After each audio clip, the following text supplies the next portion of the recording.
नजर डालेंगे खेलों के मैदान की तरफ। कौमी टीम के ऑलराउंडर शादाब खान ने उम्रे की सआदत हासिल कर ली। मक्का मौज़मा में दोस्तों के हमरा इफ्तारी की तस्वीर शेयर कर दी। माह रमजान मुबारक में स्टार क्रिकेटर शादाब खान ने उम्रे की सआदत हासिल कर ली। कौमी ऑलराउंडर पिछले 3-4 रोज से उम्रे की अदायगी के दौरान सोशल मीडिया पर इन एक्शन रहे। इंडियन प्रीमियर लीग की मैच में पुणे स्टेडियम में पंजाब किंग्स ने मुंबई इंडियंस को 12 रन से शिकस्त दे दी। मैच के बाद दोनों टीमों के खिलाड़ी मुसाफा कर रहे थे और खुशी का तबादला कर रहे थे कि अचानक पंजाब किंग्स की फील्डिंग कोच जोनेटी रोहड ने मुंबई इंडियंस के मेंटोर सचिन तेंदुलकर के पांव छुए। सचिन ने खेलते हुए इस एक तरफ धकेल दिया, जिसके बाद दोनों लेजेंड्स गले मिले।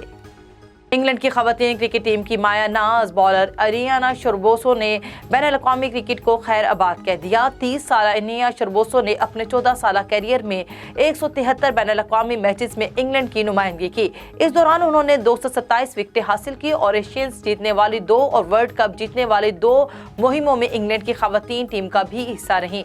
अरियाना शरबोसो डोमेस्टिक क्रिकेट खेलती रहेंगी। अरियाना शरबोसो ने कहा कि मैं अपने मुल्क की गुज़श्ता 14 सालों से नुमाइंदगी करने पर बहुत फख्र महसूस करती हूँ।